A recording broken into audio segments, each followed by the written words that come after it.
আল্লাহকে যখন ভয় করবে গোলাম, প্রচন্ড ঠান্ডা, প্রচন্ড কুয়াশা, তাকে নামাজ থেকে গাফেল করতে পারবে না, ঠিক কিনা?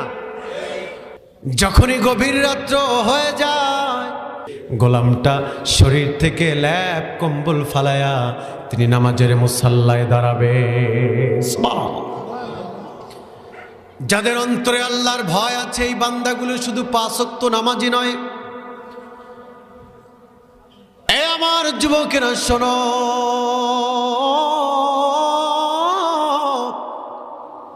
যারা আল্লাহকে ভয় করবে তারা গভীর রজনীতে, ফজরের নামাজ তো অনেক দূরের কথা, রাত যখন গভীর হয়, গভীর রাতে দাঁড়িয়ে দাঁড়িয়ে তাহাজ্জুদের মুসাল্লায় চোখের পানি ঝরে।